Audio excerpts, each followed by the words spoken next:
RKM சொந்தங்கள் அனைவருக்கும் வணக்கம். இப்போ இந்த வீடியோவில் கட்டிங்கில் ஒரு சின்ன தவறு நடந்துச்சு. அதை எப்படி நான் சரி பண்ணேன் அப்படின்றது தான் பார்க்க போகிறோம். அதாவது இது ஒரு பிரின்சஸ் கட் ப்ளவுஸு. இந்த பிரின்சஸ் கட் ப்ளவுஸில் அவங்க தனி பாட்டாக கேட்க மாட்டாங்க. அதாவது ஃப்ரெண்டுலேயுமே 2 பாட்டாக நம்ம ஜாயின் பண்ணுவோம்ல, அப்படி இல்லாமல் சிங்கிள் பாட்டில் சின்ன டாட் மாதிரியே பிடிச்சி பிரின்சஸ் கட்டாக போடுவாங்க. இந்த கஸ்டமருக்கு இப்படி தான் பிடிக்கும். ஃப்ளாட்டாக தான் போடுவாங்க. அதனால் இப்படியே தான் தைச்சி வாங்கிக்கிடுவாங்க. இப்போ இவங்களுக்கு கட் பண்ணும்போது என்ன ஆயிடுச்சுன்னா, ஃப்ரெண்டையும் பேக்கையும் ஒன்றா போட்டு கட் பண்ணிட்டேன். நம்ம ஆக்சுவலாக எப்படி பண்ணுவோன்னா, ஃப்ரெண்டு தனியாக பேக் தனியாக தான் இது பண்ணுவோம். நெக்லைன்னா ஃபஸ்ட்டு கட் பண்ண மாட்டோம். பேக்கை ஃப்ரெண்டை தனியாக எடுத்து வச்சுட்டு தான் நெக்கை கட் பண்ணுவோம். இது என்ன செஞ்சிட்டேன்னா, ரெண்டையும் ஒன்றா போட்டு நெக்கை மட்டும் இப்படி கட் பண்ணும்போது அதுக்கப்புறம் 2 துணி இருக்கிறது கவனிச்சிட்டேன். அதுக்கப்புறம் சரி வச்சு பார்ப்போம், சரியாக வந்துச்சுன்னா நம்ம எடுத்துக்கலான்னா, அந்த லீஃப் டைமண்ட் மாடல், இவங்களுக்கு டைமண்டில் கொஞ்சம் பெண்டு ஷேப் எடுத்தது. நெக்கு 1 இன்ச்சு இறக்கும் பேக் நெக்கு. அப்போ ஃப்ரெண்டுக்கு சரியாக வராது. அப்புறம் என்ன பண்ணலான்னு பார்த்துட்டு எக்ஸ்ட்ரா இருந்த லைனிங் துணியை நம்ம ஃபோல்டிங் பக்கம் ஒன்றா எடுத்து போட்டு ஒரு 1/2 இன்ச்சு டிஃப்ரெண்ட்டை விட்டு கட் பண்ணி பார்ப்போம், வச்சு பார்ப்போம் அப்படின்னு 1/2 இன்ச்சு டிஃப்ரெண்ட்டில் எடுத்து வச்சுட்டு பேக்கோடதையும் ஃப்ரெண்டோடதையும் தூக்கி வச்சு இறக்கி வச்சேன். அதாவது ஃப்ரெண்டு துணி ஃபஸ்ட்டு போட்டிருந்த இதில் விட கொஞ்சம் இறக்கி வச்சு இப்போ ஜாயின் பண்ணுற துணிக்கு வச்சு அளந்து பார்க்கும்போது ஓரளவு கரெக்டாக வந்தது. அந்த சைடு தையலில் மட்டும் கொஞ்சமாக இது இருந்தது. அது நம்ம 3 தையல் போட்டுட்டு கொஞ்சமாக கரெக்ஷன் பண்ணி வெட்டி விடும்போது நமக்கு சரியாக வந்துடும்.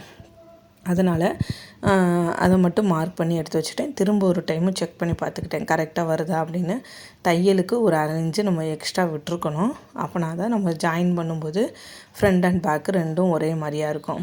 அதுக்கப்புறமா ஆம்கோல் சைடு கட் பண்ணி எடுத்துகிட்டு அதுக்கப்புறமா ஃப்ரெண்டோட நெக்கு கரெக்டாக இருக்கான்னு பார்த்துட்டு மார்க் பண்ணி எடுத்துக்கிட்டேன்.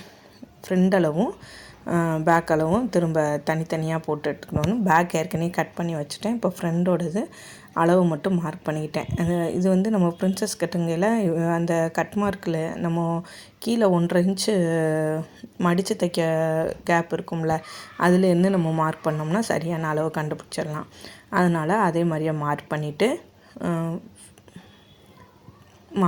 எடுத்துக்கிட்டேன். திரும்ப ஒரு டைம் வச்சு பார்த்துக்கிட்டேன். அதாவது நம்ம முன்கழுத்தோட அளவு கரெக்டாக இருக்கான்னு ஒரு 1/4 இன்ச்சு, அதாவது நம்ம தையலுக்கு எவ்வளோ விடுவோமோ அந்த இடத்துல வச்சு பார்த்துட்டு கட் பண்ணி எடுத்துக்கிட்டேன். இதே மாதிரியே நம்ம ஏதாவது ஒரு கட்டிங்லேயோ ஸ்டிச்சிங்லேயோ ஒரு பிரச்சனை வருதுன்னா அதை எப்படி சரி பண்ணலான்னு பார்த்தோம்னா கண்டிப்பாக அது எந்த ஒரு பிரச்சனையும் இல்லாமல் நம்ம சரி பண்ணலாம். இது ஃபினிஷிங்லேயுமே எந்த டிஃப்ரெண்ட்டுமே தெரியலை.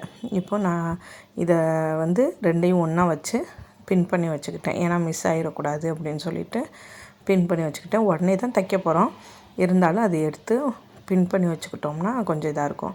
இப்படி ஃபோல்டிங் பண்ணி இப்படி வந்துடும். இந்த இடம் எந்த டிஃப்ரெண்ட் இருக்காது.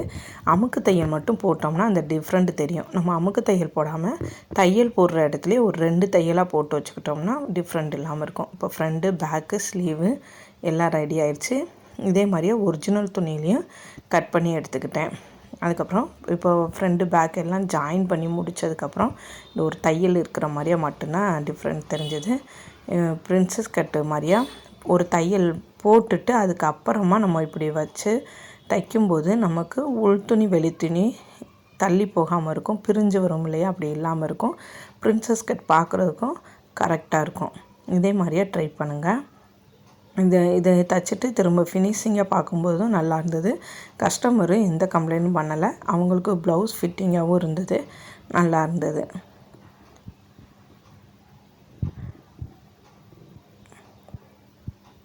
அந்த ஜாயிண்ட்டு எந்த டிஃப்ரெண்ட்டுமே தெரியாமல் தான் இருந்தது. அமுக்கு தையல் போடலை, நான் ஜாயின் பண்ண இடம் மட்டும்தான் இருந்தது.